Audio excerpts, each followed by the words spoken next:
Assalomu alaykum aziz kuzatuvchilar. Ko'rishingiz mumkin, mana yana bir obyektimizni o'z nihoyasiga yetkazmoqdamiz. Bu obyektimizda oqma kryptovalyutalarimizdan foydalangan holda juda ham go'zal holatda qilib bitirib bermoqdamiz.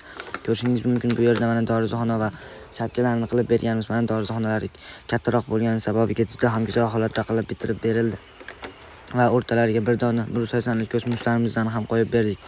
Azizlar, eslatib o'taman, joyning kvadratdan tuynkaning kvadrati ko'proq ketadi, chunki tuynkaning ustun qatilishi va bukilishi ham bor. Shuni ham inobatga olib qo'yamiz. Mana ko'rishingiz mumkin, dorixonasidan tashqari ayvonlari ham bor ekan. Bu yerlarni ham juda ham go'zal holatda qilib bitirib berganmiz. Azizlar, mana ko'rishingiz mumkin, shapkalari ham oq va ko'k rangda bo'lgan va juda ham go'zal holatda qilib bitirib berildi. Azizlar, biz Sirdaryo, Samarqand, Jizzax bo'ylab ham ish boshladik. Shu yerlardan bo'lsangiz ham ekrandagi raqamlarga bemalol bog'lanishingiz mumkin. Azizlar, ishimizni ko'rib o'z fikringizni kommentariyada qoldirib qo'ying va bu videoning YouTube'ga telefon qildirmoqchi bo'lib yurgan tanishingizga jo'natib qo'yish esdan chiqmasin.